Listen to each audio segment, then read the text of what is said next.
McDonald's पे एक order मिलने में आपको कितना वक्त लगता है? 2 से 3 मिनट, राइट? और वहीं कोई दूसरे रेस्टोरेंट में आपको टिपिकली कितना वक्त लगता है? 20 से 30 मिनट, राइट? कैसे कर पाता है मैकडॉनल्ड्स? और क्या इसके पीछे का एक फिलॉसफी है जो हम सब यूज कर सकते हैं अपने हर दिन में?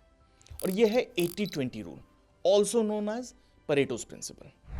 बहुत बार हमने ये सुना होगा कि हमारा 80% चीजें 20% एफर्ट से निकल के आती हैं, या हमारी कंपनी में 20% लोग 80% प्रोडक्टिविटी डिफाइन करती है।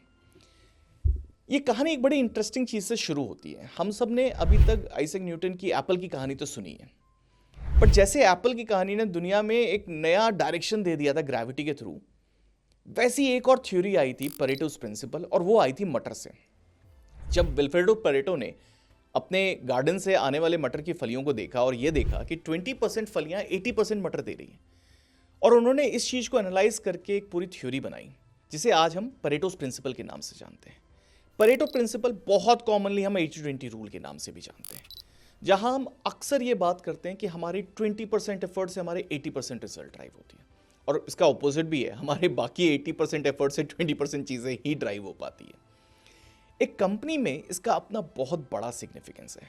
हम वापस से उसी कहानी पे चलते हैं, सबसे पहले मैकडॉनल्ड्स की कहानी, क्योंकि वहीं से मैं आपको एक बात समझा पाऊंगा कि परेटोस प्रिंसिपल को यूज करके हम अपने बिजनेस को कैसे एफिशिएंटली रन कर सकते हैं। सो मैकडॉनल्ड्स के फाउंडर्स ने जब ये देखा कि मैकडॉनल्ड्स का 80% जो सेल था वो 20% एसकेयूज या 20% फूड आइटम से आ रहा था, तो उन्होंने क्या किया? उन्हें बाकी आइटम्स को कट ऑफ करना शुरू किया और फोकस किया सिर्फ वो 20% आइटम्स जो उनका 80% बिजनेस ड्राइव कर रहे थे, और रिजल्ट हमारे सामने था। अचानक से मैकडॉनल्ड्स में इतनी फास्ट डिलीवरी शुरू हुई और मैकडॉनल्ड्स ने एक बहुत डिफरेंट तरह के रेस्टोरेंट्स की जर्नी बिल्ड की, जहां पर आप लाइन में अपने फूड को सिर्फ 1 मिनट में पेमेंट के बाद रिसीव कर सकते थे। ऐसा उससे पहले नहीं हो रहा था, और उसके बाद भी जहां हुआ उन्होंने वही प्रिंसिपल यूज किया। उन्होंने फोकस किया वो 20% फूड आइटम के प्रोसेस को एफिशिएंट बनाने में। अब ये एफिशिएंसी सिर्फ टाइम तक रिलेटेड नहीं थी, ये एफिशिएंसी उनके प्रोसेस एफिशिएंसी के पे रिलेटेड थी। ये एफिशिएंसी उनके लेबर कॉस्ट को भी कम कर रही थी, क्योंकि उनका पूरा फोकस अब वो 20% आइटम को मैक्सिमाइज करने पे था। और इसी तरह से हमारे बिजनेसेस में भी बहुत सारी चीजें होती है जहां पर हम इस 20-80 रूल को अप्लाई कर सकते हैं। जैसे कि आप अमेज्ड हो कि इस बात को जानकर, और मैं दावे से कह सकता हूं 80% रेवेन्यू 20% कस्टमर से ही ड्राइव हो रहा होगा। 2017-18 पे मैं भी इस बात को उतनी सीरियसली नहीं मान रहा था, और एक दिन जब मैंने अपने फाइनेंशियल्स में ये देखा, ये साइन देखा, डेफिनेटली 80-20 नहीं था, हमारे केस में 70-30 था, और जब मैंने ये 70-30 या 80-20 रूल को फॉलो होते देखा, मुझे रियलाइज हुआ कि ये प्रिंसिपल अपने आप में बहुत पावरफुल है। और इसके साथ साथ ये बात समझनी भी बहुत जरूरी है, हर बार 80-20 एग्जैक्ट 80-20 नहीं होता है। 80-20 एक प्रिंसिपल है जो इस बात को दिखाता है कि हमारा मैक्सिमम एफर्ट एक डायरेक्शन पे स्क्यूड रिजल्ट को आता है, और इसीलिए कई बार वो 70-30 भी हो सकता है, कई बार 60-40 भी हो सकता है, बट ये अप्लाई होता है वेरियस प्रोसेसेस में। इसका दूसरा एग्जांपल देता हूं। आपके 20% कस्टमर्स आपके 80% कंप्लेंट्स करते होंगे। आप एनालाइज करना इस चीज को, आप अक्सर देखोगे वो 20% कस्टमर्स ही आपके 80% क्वेरीज या टिकट्स का कारण बन रहा है। आप उस 20% को किल ऑफ नहीं कर सकते, लेकिन आप प्रायोरिटाइज कर सकते हो उनके उन टॉप प्रॉब्लम्स को जो आपके 80% एफिशिएंसी को ड्राइव कर देगा। परेटोस प्रिंसिपल का सबसे इंपॉर्टेंट इंप्लीमेंटेशन है प्रायोरिटाइजेशन। अक्सर जब मैं एंटरप्रेन्योर्स से मिलता हूं, जब मैं अपने फ्रेंड से बात करता हूं, वो सोचते हैं, वो इसको इंप्लीमेंट करने की कोशिश करते हैं कि अगर हम बाकी 80% जो मेरे लिए सिर्फ 20% आउटकम को डिफाइन कर रहा है, हम उसको किल ऑफ कर दें, हम उसको किसी तरह से रिमूव कर पाए। मुझसे कई बार ऐसे क्वेश्चंस किए गए, क्या हम उनको रिमूव कर सकते हैं, क्या हम उन कस्टमर्स को ही मना कर सकते हैं? एक्चुअली बहुत ही गलत तरीका है 80-20 को देखने का। 80-20 को यह समझना जरूरी है कि हम अपने 20% अगर कस्टमर से 80% रेवेन्यू ड्राइव कर रहे हैं, तो हम उसको मैक्सिमाइज करने के लिए क्या करें, ना कि ये कि हम बाकी 80% को किल कर सकते हैं। और वो मैक्सिमाइज करने के लिए ही आपको प्रायोरिटाइजेशंस करने पड़ते हैं। आप उन 20% को प्रायोरिटाइज करने लगते हो जो आपके मैक्सिमम रेवेन्यू ड्राइव करते हैं, उन 20% एफर्ट को प्रायोरिटाइज करते हो जिससे आपका मैक्सिमम रिजल्ट आता है।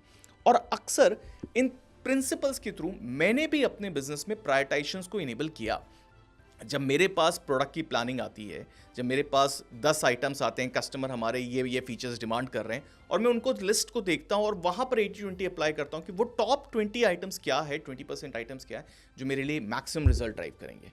वो तो चेक है, बाकी सब क्रॉस है, उन पे मैं फोकस भी नहीं करूँगा, क्योंकि मैं जानता हूँ, क्योंकि मेरा मैक्सिमम रेवेन्यू या मेरा मैक्सिमम आउटपुट उन्हीं 20% चीज़ों से आ सकता है।